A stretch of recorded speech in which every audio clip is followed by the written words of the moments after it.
రాష్ట్రంలో రుణమాఫీ పూర్తిగా జరగలేదు అన్నారు బీఆర్ఎస్ వర్కింగ్ ప్రెసిడెంట్ కేటీఆర్. ఒకవేళ జరిగినట్టు నిరూపిస్తే తాను రాజీనామా చేస్తానని సవాల్ విసిరారు. మాకు రాజీనామాలు కొత్త కాదు, రేవంత్ రెడ్డికి మోసం కొత్త కాదు.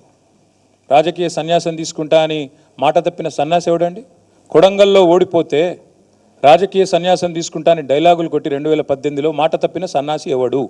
ఇది నేను మా సోషల్ మీడియా సోదరులను అడుగుతున్నా.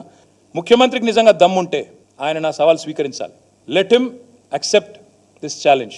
కొడంగల్ పోదాం, లేదా నీ ఇష్టం. ఉమ్మడి పాలమూరు ఏ కాన్స్టిట్యున్సీకైనా పోదాం, నీ ఇష్టం. సొంత ఊరు కొండారెడ్డిపల్లికైనా పోదాం. ఆ ఊళ్ళో అయినా 100% రుణమాఫీ అయిందా నువ్వు రుజువు చేయి. అక్కడ ఉన్న రైతులందరినీ కూర్చోబెడదాం. మీడియా సెక్యూరిటీ వద్దు, ఆఫీసర్లు, చీఫ్ సెక్రటరీలు, భయపెట్టేటోళ్ళు, బ్యాంకర్లు ఎవరొద్దు. మీడియా నువ్వురా, నేను వస్తా మా పార్టీ నుంచి రైతులతో చెప్పిస్తే అక్కడనే మీడియాకి నా రాజీనామా ఇచ్చి రాజకీయ సన్యాసం. మళ్ళీ మీరు నా ఇంటర్వ్యూ కూడా మరోసారి ఇవ్వాల్సిన అవసరం ఉండదు, మీకు కూడా బాధ ఉండదు. నాకైతే ఆయన మానసిక సంతులనం మీద అనుమానం ఉంది. ఆయన కుటుంబ సభ్యులకు కూడా నేను విజ్ఞప్తి చేస్తూ ఉన్నా, ఆలోచించుకోండి. ఏదో అయినట్టుంది పాపం, దయచేసి చూపెట్టండి. ఎందుకంటే రాష్ట్ర భవిష్యత్తుకు ప్రమాదం. పిచ్చోడి చేతిలో రాయిలాగా రాష్ట్రం మారితే రాష్ట్రానికి ప్రమాదం. ఎట్లా తయారైందంటే సచివాలయం కింద నిజాం నిధులు ఉన్నాయంటాడు. కేసీఆర్ గారు ప్రగతి భవన్ నుంచి సొరంగం తవ్వుకొని అంటాడు. ఆడపోయినాక లంకె బిందెలు ఏది ఉన్నాయేమో వచ్చినా ఇక్కడ లేవంటాడు.